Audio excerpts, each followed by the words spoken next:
Now let's start with the coronary anatomy. The coronary arteries originate from the aortic sinus, right from the right aortic sinus, left coronary artery from the left aortic sinus.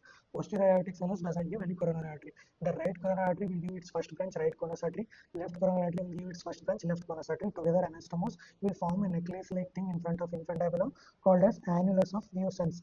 Now we'll come to coronary artery supply proper. So assume this is left coronary artery, which will give lateral circumflex artery, which will go backward. This is lateral circumflex artery, which is going backward. The left coronary artery will descend downward, will give this is left anterior descending artery.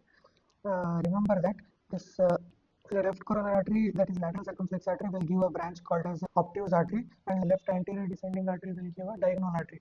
This lateral circumflex artery will supply the lateral border of the heart. Even obtuse artery also supplies the lateral border of the heart.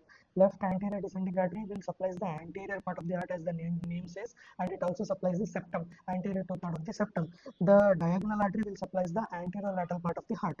Now the right coronary artery will also turn and go backward. Before going backward, it will give a acute artery branch that supplies the right margin of the heart.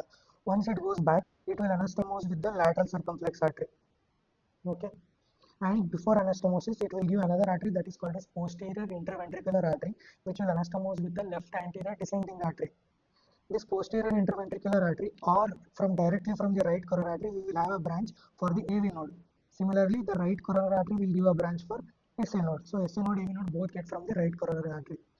Now, the right coronary artery also supplies from the posterior side. It supplies the posterior part of the heart as well as inferior part of the heart. Now, other important supplies, SA node and AV node are supplied by right coronary artery. Bundle of his right bundle branch, left bundle branch are supplied by the left coronary artery, that is left anterior descending artery. If you want to be more specific, left anterior physically supplied by left anterior descending artery, left posterior physically supplied by the right coronary artery. Now, as I said, anteriorly left anterior descending artery will supply the anterior two-third of the septum. Posterior interventricular artery will supply the posterior one-third of the septum. This is important.